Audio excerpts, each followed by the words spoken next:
Already മുഖം നശിച്ചിരിക്കുന്ന എനിക്ക് chicken ബോക്സും കൂടെ വന്നു. എന്ത് പറയാൻ പറ്റും, ഉള്ളതിനേക്കാട്ടും അവസ്ഥയായി മുഖത്തിൻ്റെ കാര്യം. ഹായ്, വെൽക്കം ടു ഗാർടെയിൽസ്. എൻ്റെ യൂട്യൂബ് ചാനലിലെ വെരി ഫസ്റ്റ് ലോങ് വീഡിയോ ആണിത്. ഈ ഒരു ലോങ് വീഡിയോ എന്തിനെ പറ്റി ചെയ്യുമെന്ന് ഞാൻ ആലോചിച്ചപ്പോൾ വെരി ഫസ്റ്റായിട്ട് എനിക്ക് മൈൻഡിലേക്ക് വന്നത് എൻ്റെ ആക്നെ ജേർണീനെ പറ്റിയിട്ട് പറയാനുള്ളതാണ്.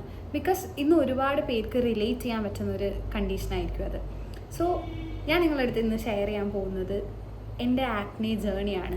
ഒരു 2024 ഒക്കെ മുന്നേ വരെ എൻ്റെ സ്കിൻ അത്യാവശ്യം നല്ലൊരു സ്കിന്നായിരുന്നു. നല്ലത് ഇൻ ദ സെൻസ് അത്ര പ്രശ്നമില്ലാത്ത, അധികം ഔട്ട് ബ്രേക്സ് ഒന്നും ഇല്ലാത്ത, വല്ലപ്പോഴും മാത്രം ഒരു പിമ്പിൾ വന്ന് പോകുന്ന കൈൻഡ് ഓഫ് ഒരു സ്കിന്നായിരുന്നു. അങ്ങനെ ഇരിക്കെ ഞാൻ ഹോസ്റ്റലിലാണ് പഠിച്ചത്. അപ്പോൾ എന്താ വെച്ചാൽ നമുക്കിങ്ങനെ ഓരോ പ്രോഡക്റ്റ്സ് എക്സ്പെരിമെൻറ്റ് ചെയ്യാനും അല്ലെങ്കിൽ നമ്മുടെ റൂംമേറ്റിൻ്റെ പ്രോഡക്റ്റ് ഒക്കെ ഒന്ന് ട്രൈ ചെയ്ത് നോക്കാനും ഒക്കെ ഉള്ളൊരു ക്യൂരിയോസിറ്റി ഉണ്ടാവും. അതിന് ആ ക്യൂരിയോസിറ്റീൻ്റെ പുറത്ത് ഞാൻ ഒരുപാട് പ്രോഡക്റ്റ്സ് എക്സ്പെരിമെൻറ്റ് ചെയ്തു. ലൈക്ക് ഫേസിലങ്ങ് യൂസ് ചെയ്തു. എൻ്റെ മുഖത്തിന് പറ്റുന്നതാണോ, എൻ്റെ സ്കിൻ ടൈപ്പിന് സ്യൂട്ട് ആവുന്നതാണോ എന്നൊന്നും നോക്കാതെ, ക്വാളിറ്റി ഒന്നും നോക്കാതെ അങ്ങ് യൂസ് ചെയ്തു. കാരണം അതൊരു ഇനീഷ്യൽ സ്റ്റേജ് ആയിരുന്നു.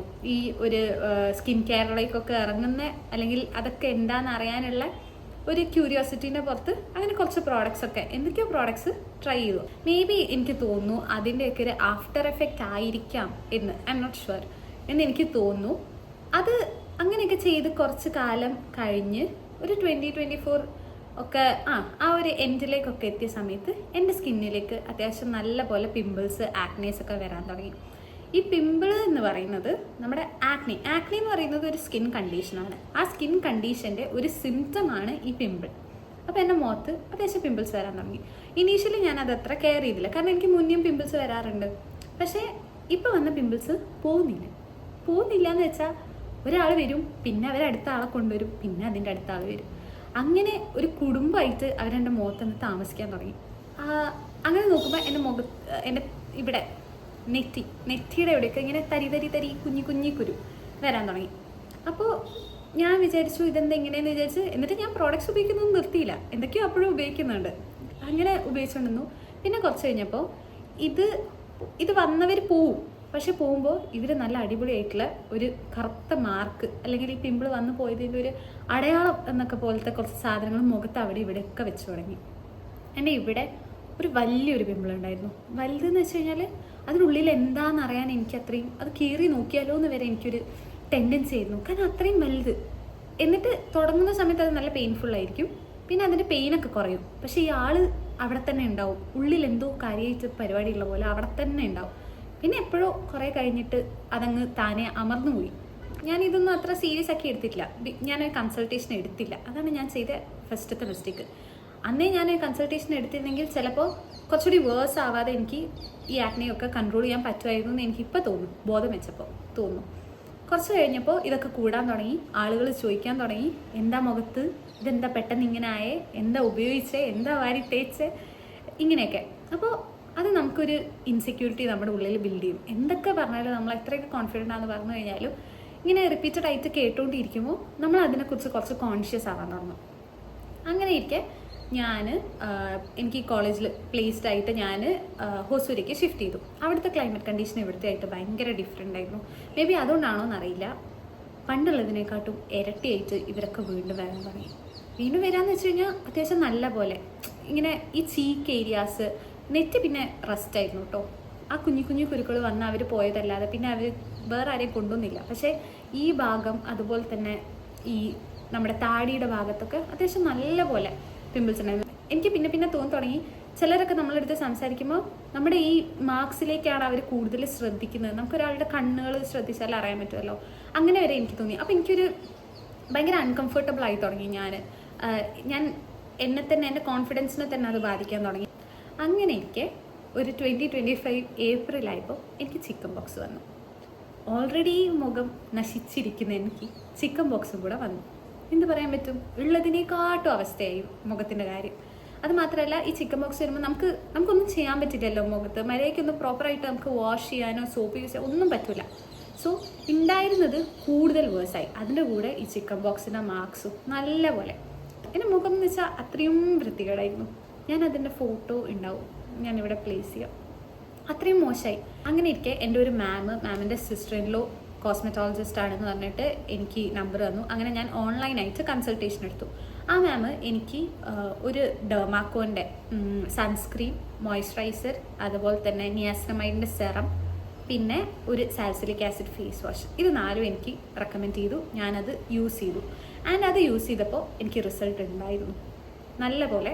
അതായത് ഈ പിമ്പിൾസിൽ വലിയ ചേഞ്ച് അല്ല, ഇത് വരുന്നത് അധികം കുറഞ്ഞൊന്നുമില്ല, പക്ഷേ സ്കാർസ് ഒക്കെ നന്നായിട്ട് കുറഞ്ഞു. നിയാസിനമൈഡൊക്കെ യൂസ് ചെയ്തത് കൊണ്ടായിരിക്കാം നല്ലപോലെ കുറഞ്ഞു. അങ്ങനെ ഇരിക്കെ ഞാൻ പിന്നെ കൊച്ചിയിലേക്ക് ഷിഫ്റ്റ് ചെയ്ത് കുറച്ച് കാലം കഴിഞ്ഞ് ഞാൻ ഈ പ്രോഡക്ട്സ് യൂസ് ചെയ്യുന്നത് ഒന്ന് നിന്നുപോയി. കുറച്ച് ദിവസത്തേക്ക് ഈ പ്രോഡക്ട്സ് യൂസ് ചെയ്യാൻ പറ്റാതെ വന്നു. അപ്പം ഞാൻ നോക്കിയ സമയത്ത് പോയവരൊക്കെ ഡബിൾ സ്ട്രോങ് ആയിട്ട് തിരിച്ചു വരുന്നു. അപ്പോഴാണ് എനിക്ക് മനസ്സിലായത് ഈ സാധനം യൂസ് ചെയ്യുന്നതിൽ നിന്ന് എനിക്കൊരു പെർമനൻറ്റ് ക്യൂർ കിട്ടില്ല. ഞാനിത് ലൈഫ് ലോങ് യൂസ് ചെയ്തുകൊണ്ടിരുന്നാൽ മാത്രമേ എനിക്ക് ഇതിനെയൊക്കെ ഒന്ന് കൺട്രോൾ ചെയ്ത് വെക്കാൻ പറ്റൂ. നമ്മളൊരു ട്രീറ്റ്മെൻറ്റ് ചെയ്യാന്നൊക്കെ പറയുമ്പോൾ നമുക്കതിനൊരു പെർമനൻറ്റ് ക്യൂറിന് വേണ്ടിയിട്ടാണല്ലോ, അല്ലാതെ എപ്പോഴും നമുക്കതിന് വേണ്ടി മെഡിസിൻസ് എടുക്കുക അതൊന്നും പറ്റില്ലല്ലോ. അങ്ങനെ ഞാൻ തീരുമാനിച്ചു ഒരു ഡെർമറ്റോളജിസ്റ്റിനെ കൺസൾട്ട് ചെയ്യാമെന്ന്. അങ്ങനെ ഞാൻ എൻ്റെ നാട്ടിൽ ഒരു ഡെർമറ്റോളജിസ്റ്റിനെ കൺസൾട്ട് ചെയ്തു. അങ്ങനെ ഞാൻ പോയ സമയത്ത് ഡോക്ടർ ഫസ്റ്റ് എൻ്റെ അടുത്ത് പറഞ്ഞത് 6 months മെഡിസിൻ എടുക്കണം എന്നാണ്. മെഡിസിൻ ഇൻ ദ സെൻസ് നമ്മൾ മെഡിസിൻ ഉള്ളിലേക്ക് ടാബ്ലറ്റ് കഴിക്കണം എന്ന് പറഞ്ഞു. ഈ മെഡിസിൻസ് കഴിക്കുമ്പോൾ നമുക്ക് വരാനിരിക്കുന്ന അല്ലെങ്കിൽ നമ്മുടെ ഫേസിൻ്റെ ഉള്ളിൽ അവിടെ ഇങ്ങനെ ഒളിച്ചിരിക്കുന്ന എല്ലാ പിമ്പിൾസും അല്ലെങ്കിൽ ഇനി ഫ്യൂച്ചറിൽ വരാനിരിക്കുന്ന എല്ലാ പിമ്പിൾസും എല്ലാ ആക്നീസും എല്ലാവരും പുറത്ത് വരും.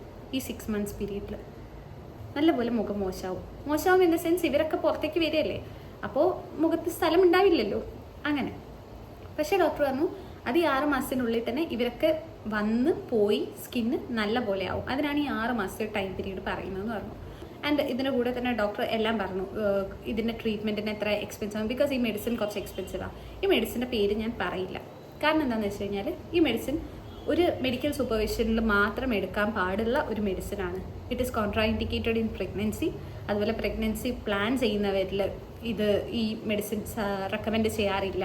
അതുകൊണ്ട് ഞാൻ ഈ മെഡിസിൻ്റെ പേര് പറയില്ല. അങ്ങനെ ഈ ഡോക്ടർ പറഞ്ഞു നമുക്ക് ബിഗിൻ ചെയ്യുമ്പോൾ ഒരു ചെറിയ ഡോസിൽ ബിഗിൻ ചെയ്ത് മോണിറ്റർ ചെയ്ത് ബോഡി കംപ്ലീറ്റ്ലി ഓക്കെ ആണ് ഈ മെഡിസിനോട് തോന്നുകയാണെങ്കിൽ മാത്രം നമുക്ക് ഡോസ് കൂട്ടാം. ആൻഡ് ഈ മെഡിസിൻ എടുക്കുമ്പോൾ എക്സ്ട്രീം ഡ്രൈനെസ് ഉണ്ടാവും. സ്കാൽപ്പ് ആയാലും ലിപ്സ് ആയാലും സ്കിന്നായാലും നല്ല പോലെ ഡ്രൈ ആവും. And he assured me that 6 മാസം കഴിയുമ്പോൾ ഇത് കംപ്ലീറ്റ് ആയിട്ട് പോകും. ഓക്കെ, അങ്ങനെ ഞാൻ ട്രീറ്റ്മെൻറ്റ് എടുക്കാമെന്ന് തീരുമാനിച്ചു. ഫസ്റ്റത്തെ ഒരു 10 daysനേക്ക് എനിക്കൊരു ചെറിയ ഡോസിൽ ടാബ്ലറ്റ് എഴുതി തന്നു. ഞാനത് യൂസ് ചെയ്തു. ആൻഡ് അതിൻ്റെ കൂടെ തന്നെ എനിക്ക് തന്നിരുന്ന ഒരു സാധനമാണ് ഈ ഒരു സെറ്റാഫിലിൻ്റെ ക്ലെൻസർ. ആൻഡ് ഇതെന്ന് വെച്ചാൽ ഭയങ്കര നല്ലൊരു ക്ലെൻസറാണ്. ഞാൻ അതുവരെ സെറ്റാഫിലിനത് യൂസ് ചെയ്തിട്ടുണ്ടായിരുന്നില്ല. ഇതങ്ങനെ പതയില്ല, ഫോം വരില്ല ഇതിന്. പക്ഷേ ഇത് നല്ല പോലെ നമ്മുടെ ഫേസ് ക്ലീൻ ചെയ്തു എന്നൊന്നും മുഖം കഴുകി കഴിയുമ്പോൾ നമുക്ക് തന്നെ മനസ്സിലാവും.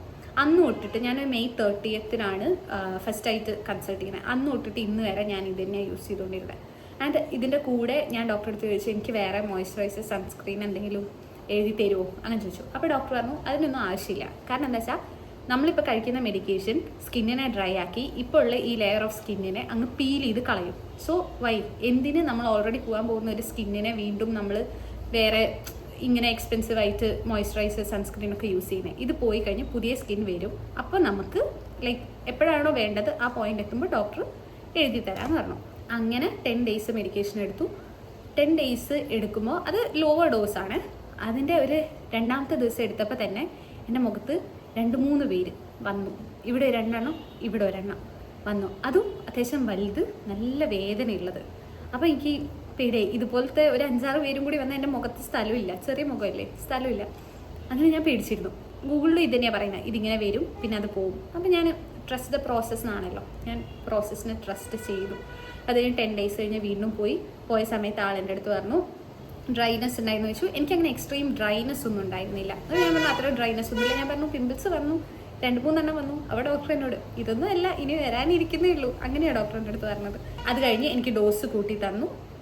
അടുത്ത ഡോസിലേക്ക് പോയി. അത് കുറച്ച് ഹയർ ഡോസായിരുന്നു. ആൻഡ് ആ ഡോസാണ് ഞാനിപ്പോൾ ഇന്ന് വരെ കണ്ടിന്യൂ ചെയ്യുന്നത്. അത് കഴിഞ്ഞ് ഞാൻ 2 സിറ്റിംഗ് കൂടി എടുത്തു. ഈ August 13th എൻ്റെ 3rd സിറ്റിംഗ് ആണ്. അതായത് ഞാനിപ്പോൾ 3 months ആയി. ഒരു നവംബർ ആകുമ്പോഴത്തേക്കും ഇത് കംപ്ലീറ്റ് ആയിട്ട് തീരും. നവംബർ ആകുമ്പോഴത്തേക്ക് എൻ്റെ 6 മാസത്തെ ഒരു ജേർണി കഴിയും. സോഫാർ ഞാൻ പറയുകയാണെങ്കിൽ എനിക്ക് നല്ല ചേഞ്ച് ഉണ്ട്. ഇപ്പം നിങ്ങൾ ഈ കാണുമ്പോൾ കണ്ടോ, ഇവിടെ ഇപ്പോൾ ഒന്ന്, ഇവിടെ ഒന്ന്. ഇതൊക്കെ മുന്നത്തെ പണ്ടുണ്ടായിരുന്ന ആളുകൾ വന്നു പോയ സ്കാർസാണ്. പിന്നെ ഇവിടെ ഇതാ ഒന്നുണ്ട്, ഇതൊക്കെ ആ സ്കാറുകളാണ്. നല്ല ഡാർക്ക് ബ്ലാക്ക് കളറായിരുന്നു, ഇപ്പോൾ അവർ ഫെയ്ഡായി ഒരു പർപ്പിൾ റെഡ് കളർ പോലെ.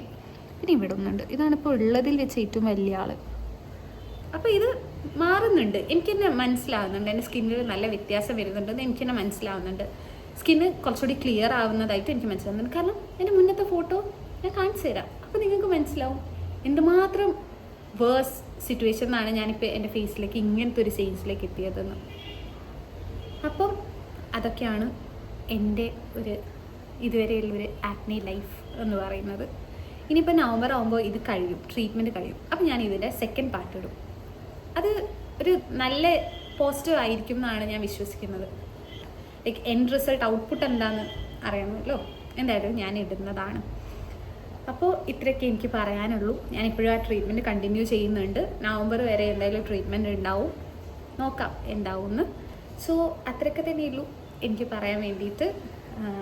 എല്ലാവർക്കും റിലേറ്റ് ചെയ്യാൻ പറ്റിയെന്ന് തോന്നുന്നു. എനിക്ക് എല്ലാവർക്കും ഇല്ലെങ്കിലും ഈ ഒരു ഇഷ്യൂ എപ്പോഴെങ്കിലും ഫേസ് ചെയ്തവർക്ക് എന്തായാലും ഇത് റിലേറ്റ് ചെയ്യാൻ പറ്റിയിട്ടുണ്ടാവും. So that's all. See you all. By.